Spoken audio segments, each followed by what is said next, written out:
Iniisip nyo na ba kung paano natin mas maiintindihan ng isang buong bansa sa loob lang ng isang araw?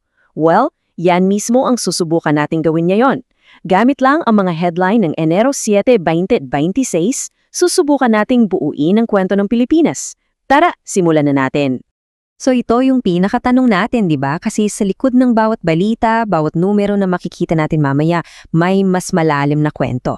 Kwento ng mga pagsubok, kwento ng pag-asa, at syempre, yung katatagan nating mga Pilipino. Silipin natin. Okay, unang bahagi. Araw ng mga pagyanig. At hindi to metapora lang ha, literal to. Magsisimula tayo sa mga pisikal na pagsubok na talagang yumanig sa bansa sa araw na to.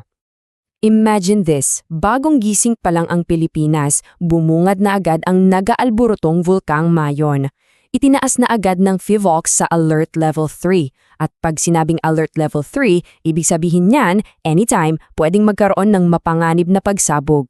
Kaya naman, inutos agad yung paglikas ng mga residente sa mga high-risk areas. Pero hindi pa dyan nagtatapos. Kasi hindi lang sa lupa, pati sa dagat may pagyanig din. Isang 6.7 magnitude na lindol ang tumama malapit sa Davao Oriental. Buti na lang walang banta ng tsunami. Pero grabe, sapat na yun para magdulot ng takot at ipakita yung isang bansang sabay-sabay na humaharap sa iba't ibang hamon ng kalikasan. Okay, sumula sa literal na pagyanig sa lupa, punta naman tayo sa isa pang klaseng pagyanig, yung sa bulsa natin. Sa ikalabang bahagi, titingnan natin ang lagay ng ekonomiya na, medyo komplikado. May mga hamon, pero may mga pasilip din ng pag-asa. Unahin natin 2.25 milyon. Hindi yan basta numero. Yan ang bilang ng mga Pilipinong walang trabaho noong Nobyembre. At ito yung masaklap ha, inaasahan sanang tataas ang employment dahil sa Pasko, pero yun pa rin ang numero. Isang mabigat na paalala sa hamon na kinakaharap ng napakaraming pamilyang Pilipino. At kung bigat lang din naman ang pag-uusapan, heto pa ang isang numero na halos mahirap ng iproseso sa isip, 17.65 trilyong piso. Grabe! Yan ang record high na utang ng gobyerno natin. Isang pasanin na, aminin man natin o hindi, mararamdaman nating lahat sa mga darating na taon.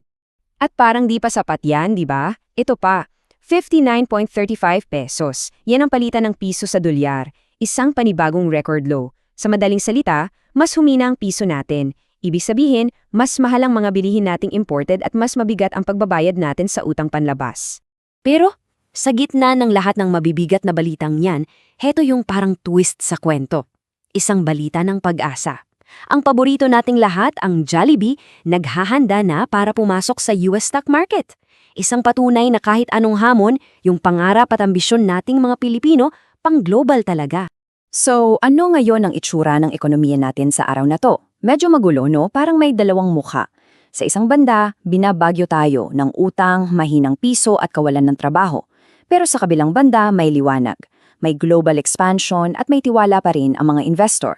Isang bansang sabay na naghihirap at nangangarap.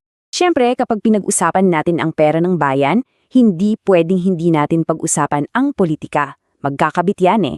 Kaya sa pangatlong bahagi, silipin natin kung paano naman naglalayag ang gobyerno sa gitna ng mga legal na issue, usapin sa budget at mga responsibilidad sa buong mundo. Okay, isa sa mga malalaking headline sa politika ay itong patuloy na legal drama na kinasasangkutan ni dating Pangulong Rodrigo Duterte. Ang kanyang mga anak dumulog sa Korte Suprema. Ang hiling nila, pauwiin na ang kanilang ama na nakadetain sa The Hague dahil sa kaso niya sa International Criminal Court.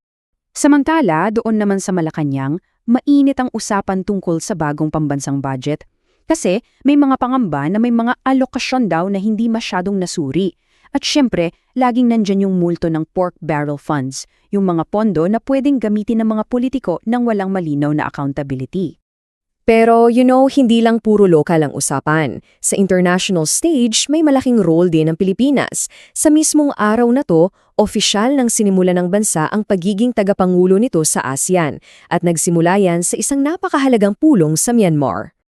So, okay, may mga problema, may politika, pero ang tanong, saan ba talaga tayo namumuhunan sa kinabukasan? Saan napupunta ang pera ng bayan na humuhubog sa Pilipinas ng bukas?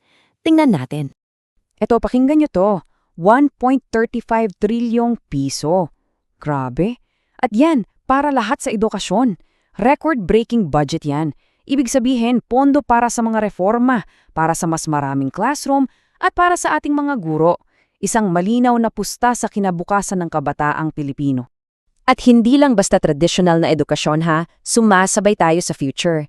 Naglaan ang Department of Education ng 100 milyong peso para magtayo ng isang bagong Artificial Intelligence Center para sa mga estudyante.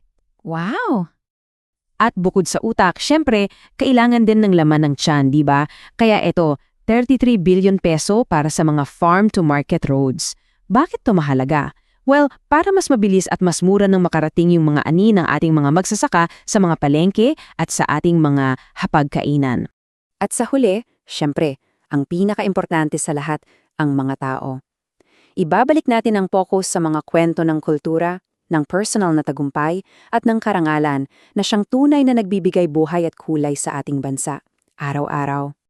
Sa araw na to, ramdam na yung excitement para sa piyesta ng Itim na Nazareno, isa sa pinakamalalaking pagdiriwang ng pananampalataya sa buong bansa. Puspusan na ang paghahanda, may special non-working holiday na sa Maynila, at sobrang higpit ng security, may liquor ban at gun ban. At mula sa pananampalataya, punta tayo sa tagumpay ng pagsisikap. 5,594.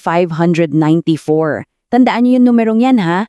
Yan ang bilang ng mga bagong abogado na pumasa sa bar exams. Para sa 5,594 na pamilya, this is a life-changing day. Isang tagumpay na babago sa buhay nila.